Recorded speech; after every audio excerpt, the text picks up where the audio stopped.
Welcome, my friends. Welcome to my world. I'm your host, Kevin Rutherford. It is Wednesday, June 29th. That means it's time for Destination Health. We're opening the phone lines right now. Promise if you dial, you'll get through.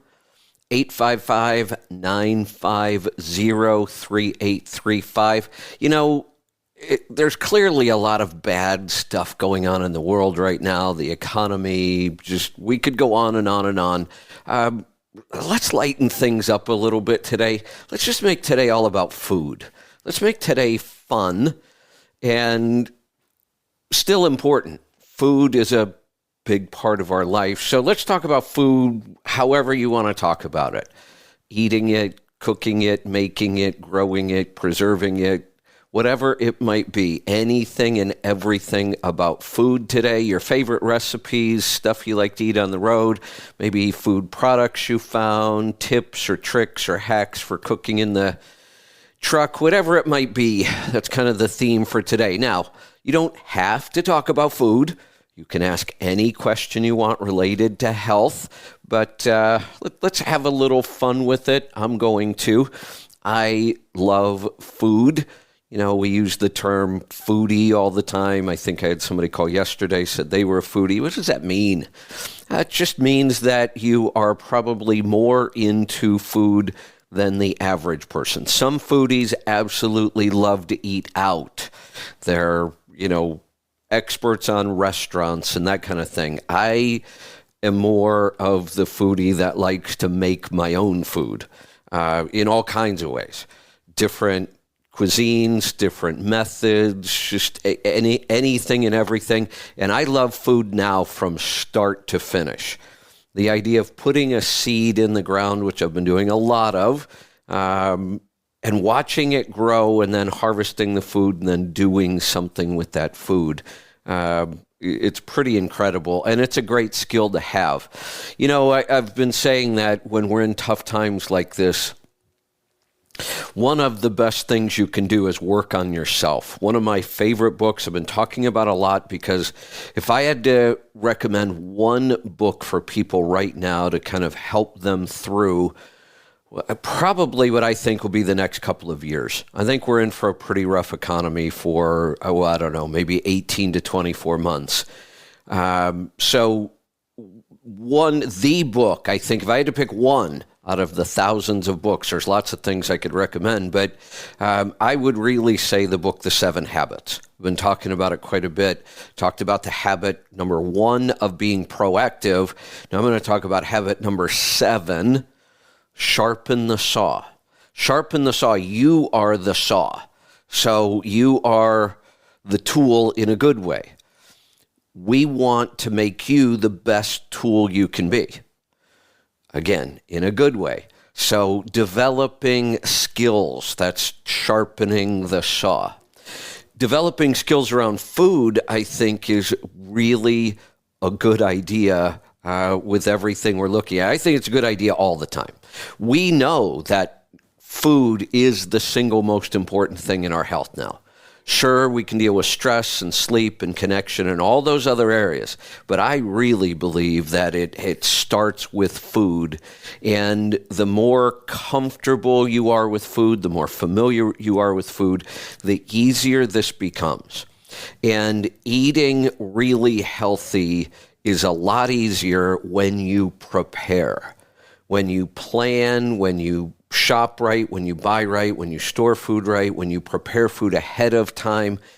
By really planning and preparing, you can make the food part of your life a lot easier. Even if you've never cooked, why not start? I can't think of a single downside to developing more skills around food, and that might be as simple as, boiling your first egg or whatever it might be. So if you have any questions about food at all, or comments or topics or things you want to talk about, pick up the phone and join us. We'll get to those calls here in just a little bit. So one of the things I want to talk about today, meat. because really it should be the base of our diet. You know, that stupid food pyramid thing that many of us grew up with, that showed 12 servings of grain at the bottom and really kind of pushed you towards lean meats. Horrible idea. The bottom of the food pyramid, if we were going to use a food pyramid, should be good fatty cuts of meat and fish and eggs. That should be the base. Animal products should be the majority of your diet. If you want to be healthy, there's just really no doubt about it anymore. So learning about meat, here's the other good news. Right now, meat is expensive. There's no doubt about it. But if you understand meat and you know how to buy and cook the cheaper cuts, you can save yourself a lot of money. And the good news is the cheaper cuts are usually the healthier cuts for us. Organ meats are much cheaper than, good quality steaks because most people don't want to eat organ meats. It's a supply and demand thing. But not even just organ meats, just cheaper cuts. And I will tell you that once you learn how to cook these, because they're higher in fat, that's one of the reasons they're cheaper now, because people don't think we should be eating all that fat. But the higher a cut of meat is in fat, the more flavor it has. When you look at, one of supposedly the best cuts off of a cow, the filet is wonderfully tender, but it has zero taste. Filet has got a really wonderful, tender texture. There's hardly any flavor to it at all, especially, a factory-farmed cow. Just really bland. But if you go to the short ribs, the shanks, those, a lot of people think maybe they're harder to cut, they're harder to eat, they don't know what to do with them. They are the most flavorful by far. And they're also the easiest to cook. Cooking a good steak requires practice, and there's all kinds of techniques and different ways you can cook a really good steak, but you have to practice at them, and they're kind of easy to mess up. If you cook a good steak wrong, you'll ruin it. And grass-fed, even more touchy to really cook a good steak. But the cheap cuts are easy. For the most part, the way you're going to cook cheap cuts of meat is low and slow, and you can't mess them up. You could either put them in a pressure cooker, and instead of low and slow, you can actually get the same results with basically hot and fast. I'm getting messages from Aaron. Let me try something here. I'm going to switch my internet. I guess I've been in and out. Let me try. I've got a different connection here. I'll try that, see if it gets any better. So cooking the cheap cuts is actually much easier and almost impossible to screw up. You just cook them long. And even if you go too long, it really doesn't mess them up. Some meats will get a little too mushy, but you have a lot of room for leeway when you're cooking these cheap cuts of meat. The other thing, actually, I'm doing this today. I'm trying something new for me. Trying something new in cooking is a pretty rare thing. I've been cooking my whole life. I love it. It's how I relax. It's a hobby. But I'm trying something today. I am trying mutton neck. Oh boy, looks like we're still fighting with internet issues. I wonder what's going on today. Well, we'll just try to make the most of it. If nothing else, I will be able to get a good recording out of it. We record locally, so the internet doesn't matter. So I'm going to continue doing the show, even if we have internet issues.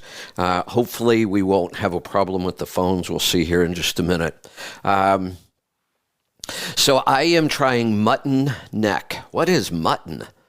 Some of us have heard the word. Do we really know what it is? Then, as I was thinking about explaining this, I got thinking about the way we name our meat and our animals and why we make it so damn confusing. And it's not even consistent.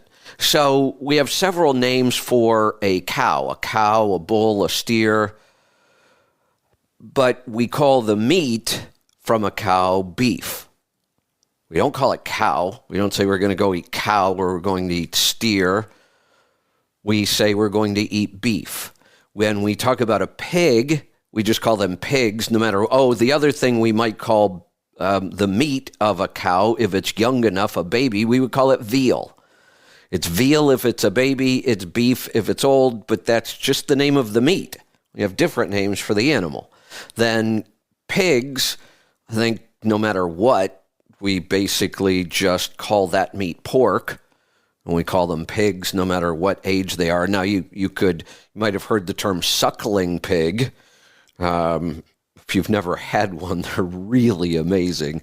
I usually try to do a suckling pig on the smoker every summer. Last year, I think I did it for July 4th. That's coming up this weekend. Won't be doing that. Maybe later on in the summer. Suckling pigs are amazing. They're small. You can put the whole thing on a smoker. The meat is incredible. But then we get to chicken. We call the animal a chicken, and we call the meat a chicken. It's nice and simple. Why did we complicate the other ones? Now, when we get to, I know this confuses a lot of people, lambs, goats, sheep, and then we have the names for the meat, the lamb. Actually, lamb is, we do call the animal a lamb, and we call the meat a lamb, but that's really a sheep. That's a baby sheep. Up to 1 year, we call it lamb.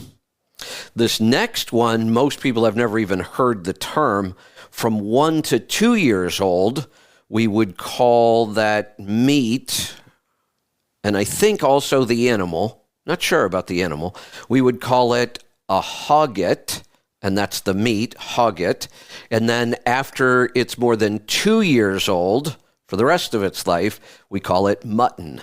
And now goat is a whole separate animal. And as far as I know, we just call them goats. Either way, we call the animal a goat, we call the meat goat. Is it goats that we call the babies kids? I think. But I don't think there's any name for baby goat meat. I don't think we would say we're going to go eat the kids. Maybe we do. I don't know. It's weird that we have all these different terms. But then the other thing, lambs, goats, sheep, mutton, hogget, all those things, not very popular here in the U.S. And all over the rest of the world, just about, it is popular. The rest of the world eats a lot more goat, lamb, mutton, hogget, sheep than we do. When it comes to lamb, New Zealand and Australia, I think a huge percentage of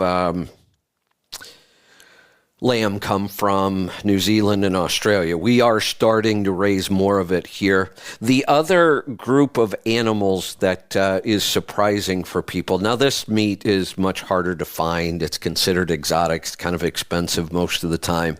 It's a shame, but you can find some local farmers. You might be able to get this meat at a better price.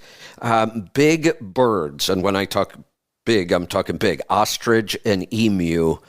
If you've never eaten that meat, you would be shocked. I could convince you every time that it was beef. There are many cuts I can take off an ostrich and emu, cook it, and you'd swear it was beef.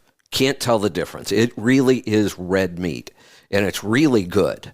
It's a shame we don't raise more of it here. But again, you may be able to find locally emus.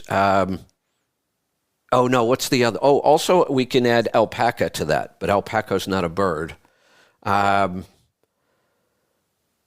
is more like a llama. I've eaten both alpaca and llama. They're both really good too.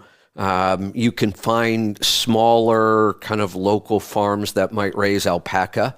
They usually raise it for the wool, like sheep, but I've had the meat and it's really good. Now, again, those kind of meats, because we don't do a lot of it here, tend to be more expensive when in reality, if we farmed more of that meat more often, it would be cheaper. It's cheaper to raise. It's better for the environment to raise a lot of these other animals. Beef cows are one of the hardest animals to raise on the environment. If it's done properly, then it's no big deal at all. It's not bad for the environment. It's good for the environment. But the way we raise beef is just horrible for everybody. Us, the animals, the land.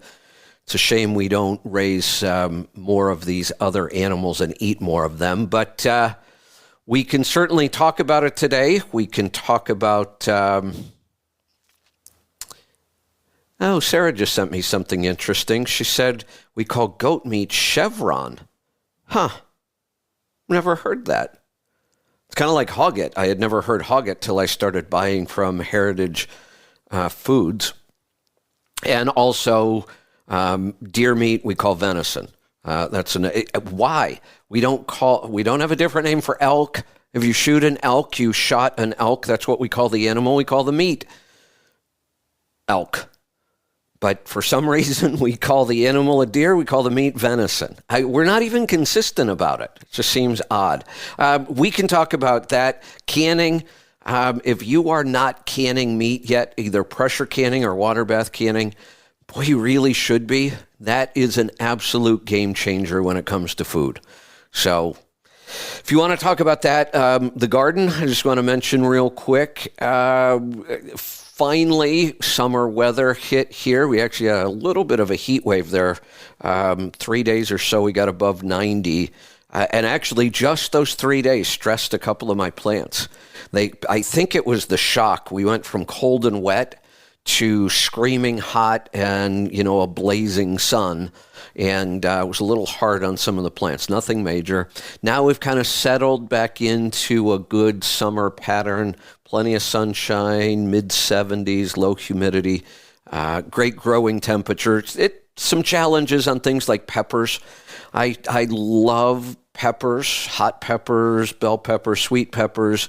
I love making salsas and hot sauces, but I really have to work to grow peppers here. Peppers like hot weather. And the hotter the pepper, for some reason, the more it really likes hot weather. It's harder to grow, those really hot varieties of peppers in cool temperatures. You can do it. One of the things I'm going to work on this year, I actually did it last year, but I didn't really do it the way I was supposed to. I could have done better. What I'm talking about is actually holding pepper plants over throughout the winter, and then they will continue to grow. Pepper plants can actually be a perennial. You have to protect them from freezing, so I moved them into the garage. I need to do a little more research on whether you're supposed to water them during that time. I don't know. I think I had 4 of them. I moved 4 containers with pepper plants into the garage last fall, left them there all winter.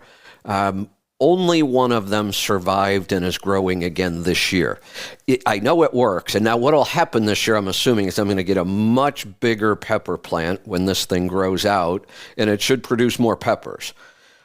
So we'll see on that. But to make up for that, I'm growing a lot more pepper plants because it's hard to get them to grow big. It's hard to get them to produce a lot of peppers. So I'll just make up for it by more plants. I think at last count I might have about 50 pepper plants when I'm done.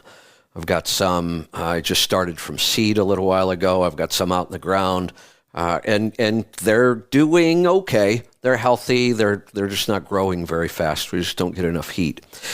What else? I think that might be it for now. I think I'll jump into some phone calls if you want to jump in and join us. Angie's got a funny food story. She said, calling deer venison tricked me when she was a kid. her aunt, she said it's how her aunt got her to eat Bambi. Yeah, I know. Don't tell a kid you're feeding them Bambi. That probably won't go over very well. I also like eating Thumper too, if you know what that would be. Let's grab some phone calls if you want to join us. Phone lines are open right now. It's a health free-for-all. It's all about food today, but you can talk about anything you want. If you have a question, a comment, a topic around food, health, fitness, strength, training, breathing, whatever it might be, pick up the phone and join me right now. I promise you'll get through. 855-950-3835. We're going to get started in Florida today. Joe, welcome to the program. Hey, Kevin. Good to talk to you. I've been listening to you for quite a bit now. Not a lot, maybe 4 or 5 months. And you've helped me quite a bit. I've lost maybe 15 pounds so far. I need to be a little bit more disciplined, but on track. But my question for today is, I have a friend that's dealing with psoriatic arthritis, and there's times when he is in so much pain that he tells me he feels like crying. The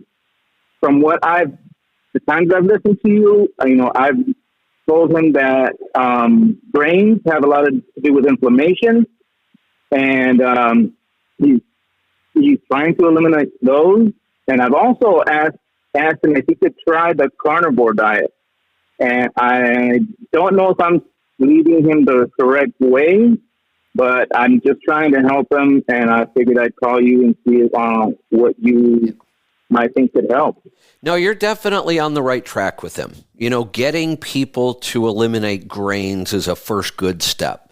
And normally, if people can eliminate grains, that's such a big part of our diet that if they can do that successfully, then the rest of everything should be easy. Then when you tell them, look, you really shouldn't eat all those seed oils and, corn oil and canola and all that everything after grains seems easier. It's giving up the grains that are the hardest for most people. Now, there are some people that struggle more with sugar and sweet things, but I think almost everybody really struggles trying to get rid of grains. So that's a great place to start. Your advice to try carnivore is also excellent. It's my advice most of the time now. It's easy. It's easier to understand. It's very, very effective. It used to be if somebody called me and psoriatic arthritis was the issue. And by the way, this is a horrendous disease. Your joints hurt. Your skin's a mess. It's just, I feel bad for us. This is awful. And you are uncomfortable all the time. So getting rid of this will be a life changer for them.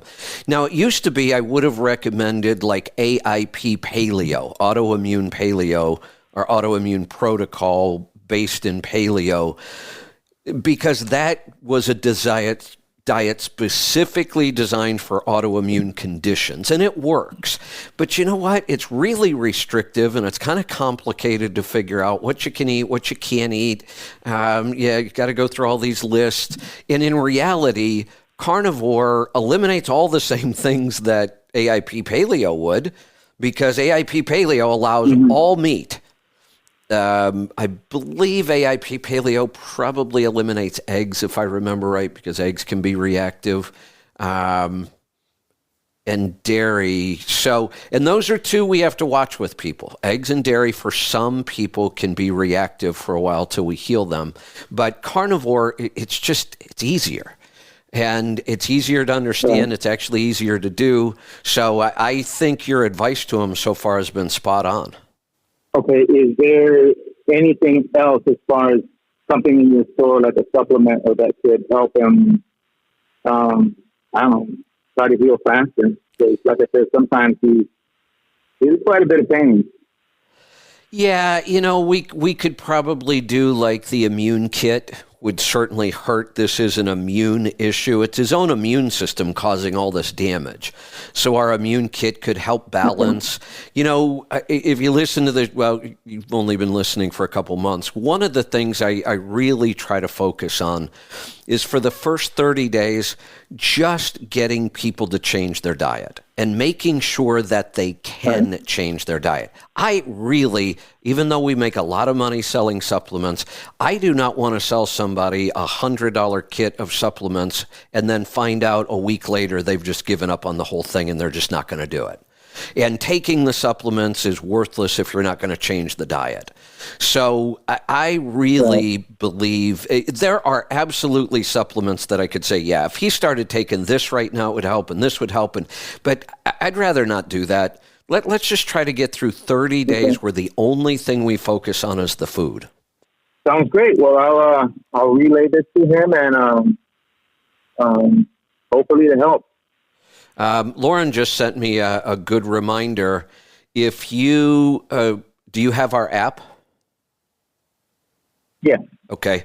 If you look on the app, the show that Lauren and I do together, After Hours, June 1st, the show we did on June 1st was about rheumatoid arthritis and leaky gut.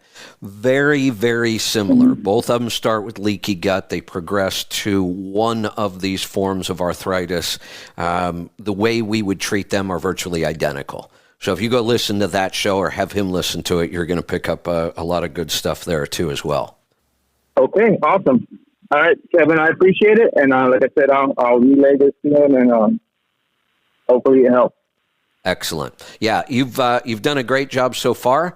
Keep it up. Like I said, it could be a life changer for somebody like this. Let's go to Arkansas. Jim, welcome to the program. Thank you for taking my call. I heard you being mixed up or not understanding the beef industry. Of course, the standard beef industry, but I'm sure it works under the grass fat. I don't like grass fed because everything's grass fed, but the grass fat was what we're after. But the bull and the cow are generally the reproductive animals.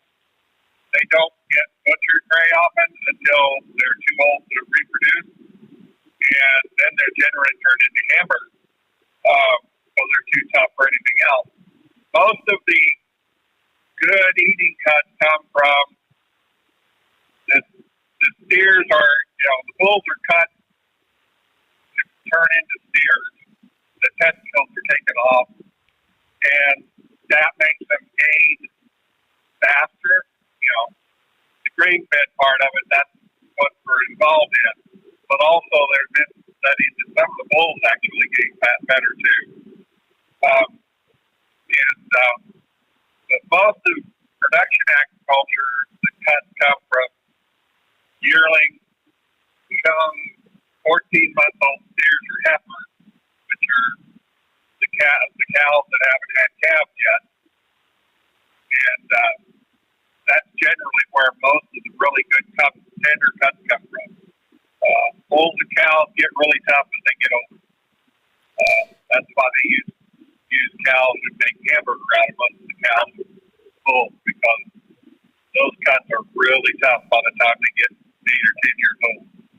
Yeah, all animals, basically, the older they get, the tougher they get. That's, we eat lamb. The weird thing is a lot of people will not eat veal because they're aware that it's a baby cow. And for some reason, they're okay eating an adult animal, but not a baby animal. I really don't understand the difference. We're going to kill an animal. We're going to eat it. I really don't know what difference the age of it makes. But then when it comes to lamb, a lot of people don't realize that lamb signifies that that's a baby animal, just like veal. They don't seem to have a problem with that because I don't think they understand what lamb really means. Yeah, and then, the full-grown sheep, that's called mutton. It's generally called mutton, if I remember right. And it isn't near as good as the lamb product. Well, It really depends. That's kind of why I was talking about this today. And we've all probably heard the word mutton. Most people probably don't know that it is a sheep that is 3 years old or older. A lamb is 1 year or younger. And the term I had never heard was hogget, which is a lamb that's 2 years old. So we have, or a sheep that's 2 years old, I'm sorry. So we have sheep, and if they're 1 year old, they're a lamb. If they're 2 year old, they're a hogget. 3 years and older, they're mutton. It's just, like I said, it's confusing, and then we're not even consistent. Why don't we have a different name for chicken meat? Why do we call the animal a chicken and we call the meat a chicken? Yeah, I don't understand. A lot of that probably was decided long before we were growing up, but I was in production agriculture for 25 years, raised cattle that way, and I got out before I could convert to grass feeding, but the grass fattened cattle take probably 6 to 8 months longer than the grain fed cattle. So yeah, most of the grass fattened cattle are pushing 2 years old.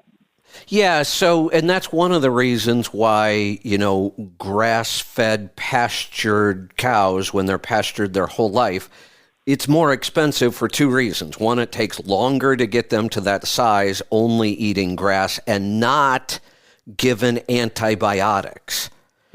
Here's another thing most people don't realize. Yes, we do. 80% of the antibiotics produced in this country go to our farm animals. And part of it is to keep them healthy because we raise them in such horrendous conditions and we feed them food they should never be eating. They require the antibiotics. But then a long time ago, we figured out when you give antibiotics to living things, they get fat. Humans do too. We have people who, keep going through round after round of antibiotics, and then they can't lose weight after that. They start gaining it and can't lose it. And we do the same thing to animals. They feed most of those antibiotics to fatten animals up faster. And that isn't done with regenerative farming at all. So now it takes longer. They're never going to get as big. And everything about raising that animal was more expensive. It takes longer and you end up with a smaller animal overall. But now what we're seeing is the prices are starting to come closer together because the way we raise the industrial beef, a lot of grain, which the price of grain is going through the roof. The price of fertilizer to raise that grain is going through the roof. We use a lot more diesel in these operations, and diesel's through the roof. So we're actually starting to see the price of really high quality pastured meat get closer and closer to what everybody's paying at the grocery store. Yeah, and people need to, this is my production side. People need to realize that $8 a pound for that steak, the producer generally, gets $1. If he's lucky, he gets $1.50 a pound for that cattle when he comes out the feed hall. Yeah. It's the beef packers that are making money off of the beef. Yep. Also, but that's a different side of the story. But yeah, well, and that's even worse in the poultry and pork market. Yeah. The poultry farmers. They got more contracts than the beef industry has. Yeah, the poultry. If you don't have a contract with pigs and chickens, you're nowhere. Poultry farming, the numbers, I was shocked. I read a book about that. The average, when you see these poultry farms out in the middle of nowhere, they have to be out there because you've got to be somewhere where land is really cheap to do this. They build these chicken houses. They have to finance them. A lot of these people have $400,000 to $500,000 invested into the operation, and they make about $40,000 a year, and they work 7 days a week. Yeah. It's a horrible system. Yeah, and it just and the pigs, the pork industry is on fairly similar constraints. It just doesn't pay for a small farmer to raise pigs. Yeah. It's hopefully we'll keep moving in this direction of going back to the way we used to farm and raise animals the way and I don't think we'll ever do it on a giant scale, but I'm seeing more and more of it, and I hope that continues. All right, we've got some lines that just opened up if you want to jump in and join us. 855-950-3835. Come on, let's talk about food. Call me with your favorite recipes. Call me with your food questions, tips, tricks, stuff you like to do on the road. Maybe even your favorite restaurant food, although we shouldn't be eating much restaurant food. Pick up the phone and join me. Let's go to Missouri this time. Johnny, welcome to the program. How you doing, Kevin? Good. What can I help you with today? Okay, so I end up buying your NDK coffee packet. It's been shipped. Should I go ahead and start using that Irish cream butter in my coffees to get myself used to it, or should I just wait till I get that NDK kit? Well, I don't know about Irish cream. I think what you're talking about is Kerrygold. Yes, the Kerrygold butter, yeah. Yeah. So Kerrygold is still one of my favorites, although now that I do a ton of my shopping through Azure Standard, they have a pastured grass-fed butter that I tend to buy cases from them. There are lots of good grass-fed butters on the market right now. Kerrygold is still one of the easiest to find, so that is a good one to use. And I love the flavor of Kerrygold. But you can tell those are grass-fed cows. I mean, I get that grassy kind of taste, almost that gamey taste that you get in grass-fed meat sometimes. I can taste that in the butter. Some of the other grass-fed butters, I don't taste it as much as I do in Kerrygold, and I like it. You could certainly start there. Throw a couple tablespoons of butter in your coffee and blend it in. Yeah, you don't need the whole kit. Okay. What about on that butter? Should I get there's one that's regular and there's one that's unsalted. Should I get the unsalted or just get the regular? Well, there's salted and unsalted. When you say regular, I don't know what that means. Is regular salted or unsalted? That's what I mean. Yeah, salted. Yeah, they're salted. Because Walmart's got two of them. They got one is a regular and then the other one is an unsalted. Everybody does, but stop using the term regular. Okay. Because technically, if I were going to use that term, I would use the term regular to denote the unsalted, because that's just regular butter. We haven't done anything to it. Then there could be a salted version. But just throw away the term regular because it's just going to confuse you here. There's salted butter and unsalted butter. When you cook, we use a lot of butter in baking. The salted and unsalted becomes pretty important in baking because that salt could really change the dish. In coffee, I prefer the salted. I just, I'm going to put some light balance in my coffee, which is salty anyway. Salt enhances all the other flavors. So I prefer to buy salted butter, but unsalted butter is just fine as well. In this coffee, it really isn't going to matter. Okay. I know that one gentleman said something about using Amazon to buy his stuff for NDK coffee.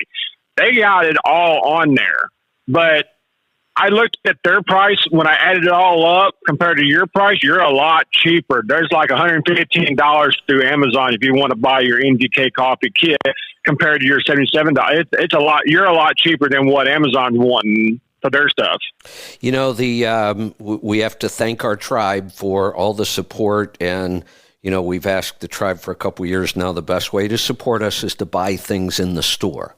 And because our tribe's been so good at that with us, Lisa's just able to negotiate really good deals with our vendors. So the fact that we can beat Amazon's price is pretty amazing. Beating their pricing on anything is difficult. And the other advantage, one, I can tell you, if you buy enough of this kind of stuff on Amazon, what you're going to end up getting at some point are expired lots. That's how a lot of this stuff ends up on Amazon. People find it cheap someplace else because it's expired. Then they throw it up on Amazon. And what are you going to do? You get your product and it's expired. Most of these companies aren't going to do anything for you. That's one problem. The other problem is we put it all together. So I'm sure it took you quite a while to find all those things on Amazon. And in ours, you just click on the kit, and that's why we build kits, because it's a lot easier than trying to remember all the things you're supposed to buy if you're doing this. So we put it into a kit. Our pricing's good. We run some specials on shipping occasionally, but overall, on most things we sell, we do beat Amazon on price. Yeah, you do. Because like I said, because I went to your kit and I looked up on Amazon, and with everything, it's $115 compared to yours. I mean, that's why I bought yours. Is like, because I don't know much about Amazon, but Well, the guy that owns it's one of the richest people in the world. So we really do appreciate when you buy from us instead of Amazon. And there are times when, you could get it cheaper at Amazon, especially if you've got free Prime shipping. But we do appreciate it, and the more you support us, the better we're able to negotiate deals. We can bring you better prices. That's what we call a win-win for everybody. Let's go to South Carolina. Terrence, welcome to the program. What's up, Kevin? Just for that guy that was just on. As long as you get any good quality butter, start off with that. He wants to start doing the coffee. That's how I first started. When I decided to go keto, I just would take regular butter and throw it in the black coffee. That's how I got started until I got your kid. So that's the way to go there with that. Works good. I have another. I don't know if this is a problem with you guys or not, but I'm going to let you know. I went to go log into my account for Let's Truck on the phone, and I couldn't get into it because of I'm a beta tester. So then I went into Google. I Googled Let's Truck. I pulled it up. I got into my account. When I was trying to place an order, whenever you go into your cart, and if you want to reduce something, the minus number or whatever is right over the product. So every time you try and drop something down, it keeps bringing the pop-up, the product description up. I don't know if that could be because of the way I went through. It could be my phone. I don't know. I'm just letting you know in case if someone else calls about it. But it is a problem. Aaron's probably listening, or if you get a chance on, one of the tribes, if you just want to tag Aaron and let him know about it, I'll pass it on to him too. I do know that, with all the work we're doing on the app right now and, creating a better login system, that things are changing almost every day right now. I talked to Aaron yesterday. I think we've got another version of the app coming out here pretty soon. Oh, cool. Yeah, I guess I'm not complaining. I just want to give you guys a heads up. So I appreciate it. We need that kind of feedback. Now, software, you think you have everything working, and then one person calls and says, nope, doesn't work on my phone. We have to go figure out why not. And it could be the simplest thing too, right? That's like you think, that'll work, and it's goes right by it. So I bought a smoker a while ago. I finally started using it. The other day I did ribs on it. Wasn't a grass fed, I can't lie, but oh my God, the flavoring, and I did bratwurst. So anybody that wants to do the carnivore or anything, smoking the meat is unbelievable. It's great taste, and just the flavoring is like you can't even explain it. I use my smoker nonstop, and I don't care what anybody says. I love pellet smokers. I have used virtually every kind of smoker on the market. I've used charcoal smokers. I've used pure wood smokers. I've used pit smokers, electric, propane, you name it. I've used just about every smoker on the market. And certainly having a nice, wood-fired pit smoker is pretty awesome, but it's a lot of work. You're constantly out there trying to keep the fire right. And as much as I love food, I do not want to sit outside all day babying my smoker. because normally you're leaving meat on there for hours and hours. And I love the fact that I go out there, put the meat on there, set my temperature, press a button, and walk away. And while I'm out gardening, I can even monitor on my phone, and it just works. And the flavors are amazing. One of the best pellet companies in the country, I can see the building from where I am right now. They're right down the street from me. Oh, nice. Yeah, Bear Mountain. Bear Mountain smoking pellets are excellent, and they're right here in our little town. So that's kind of cool. But I love my smoker. It gets used all year long. Today I talked about a new cut for me, this mutton neck. That will go on the smoker.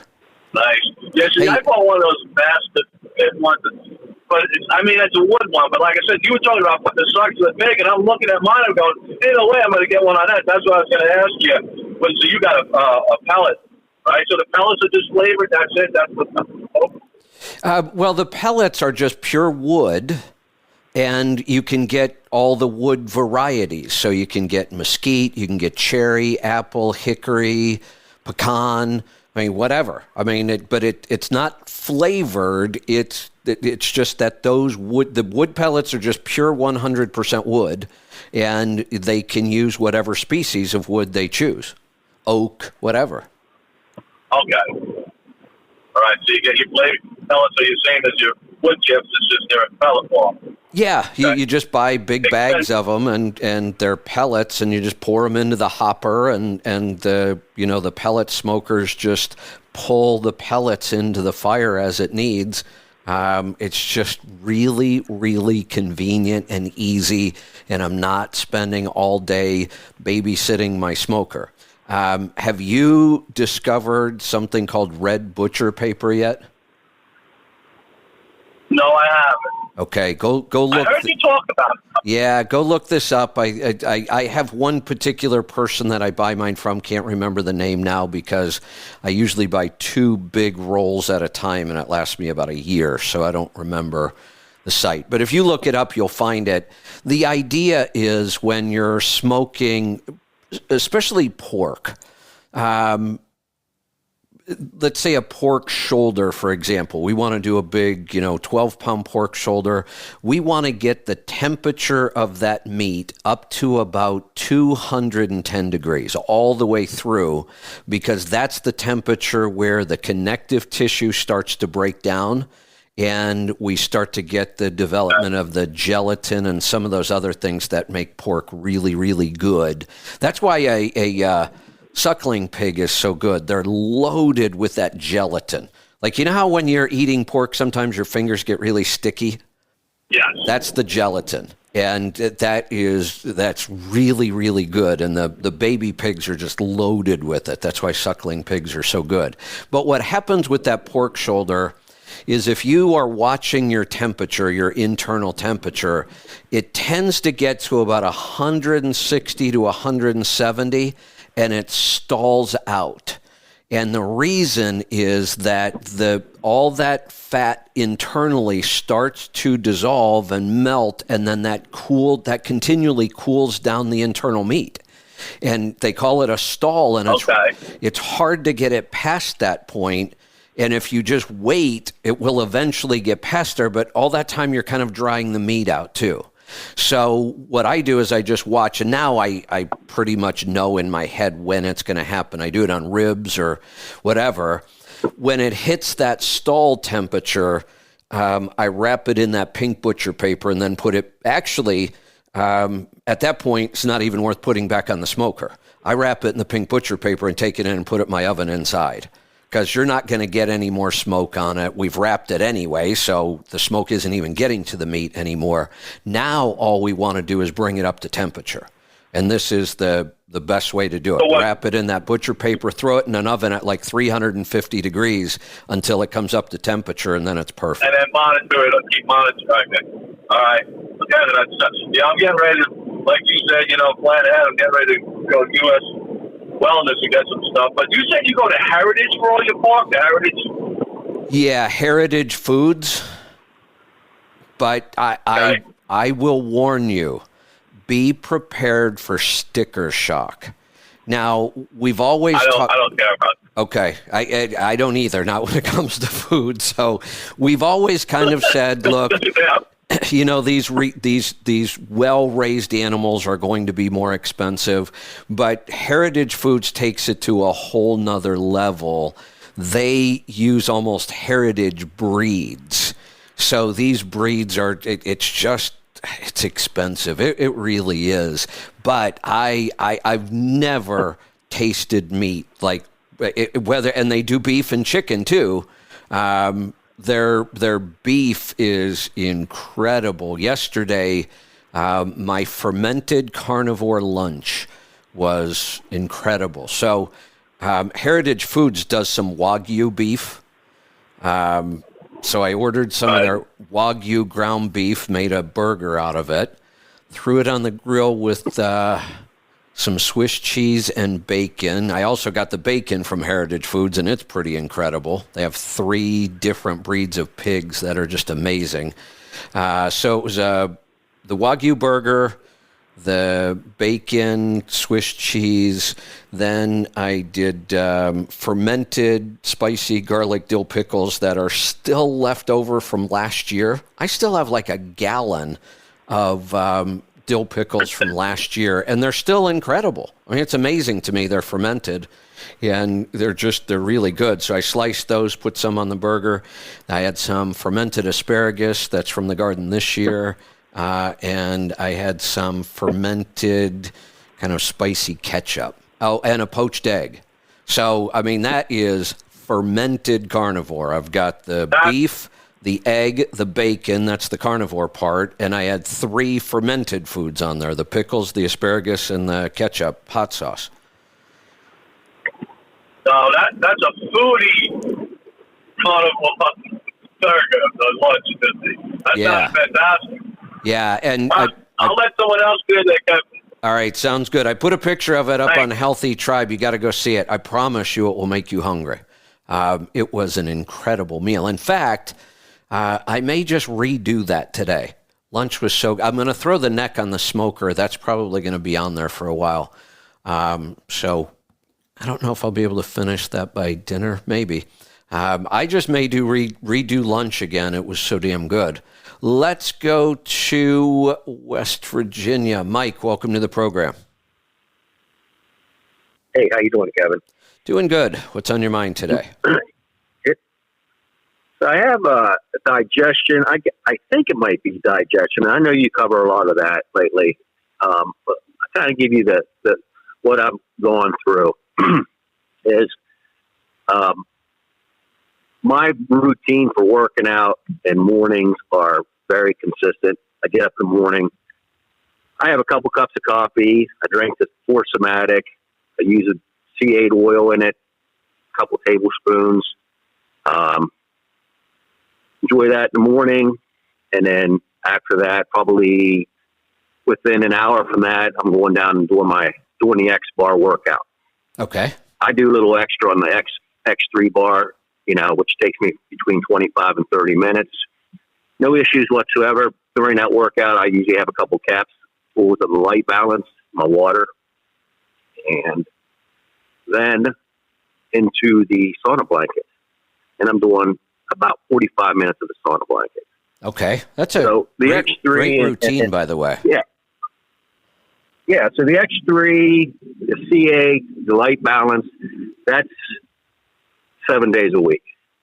The X3 bar, is I'm on a pretty much 6 days, 1 day off. I follow that. And I've been doing that since January of last year, 21. And I enjoy it. Good. I can't really go without doing it. So my issue is sometime around mid-morning when I'm finally finished, okay, I don't eat till noon, but I get like disaster pants and go a few bouts of that. Okay, and I probably quit eating 6, 7 o'clock the night before. I'm eating clean as can be. I'm eating U.S. Wellness meats, Vital Choice seafood, some vegetables, stuff like that. All clean. That's pretty regular for me.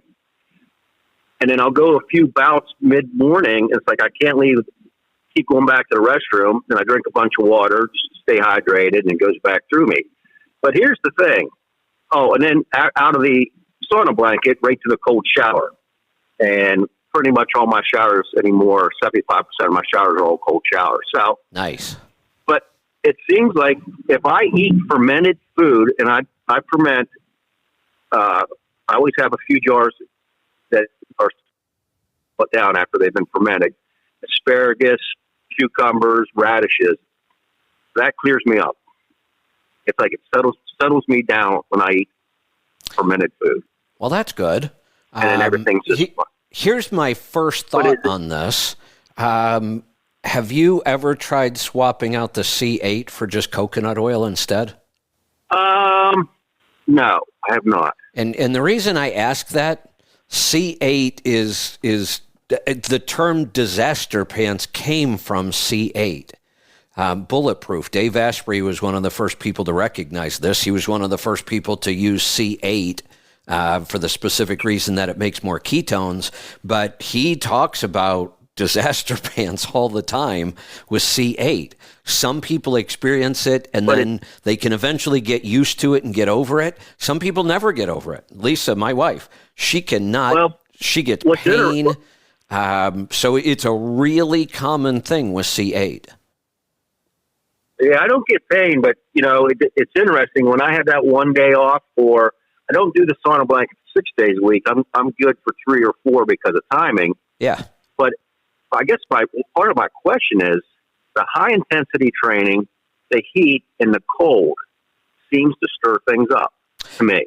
It might. Would that make any sense? Yeah, no, it actually does.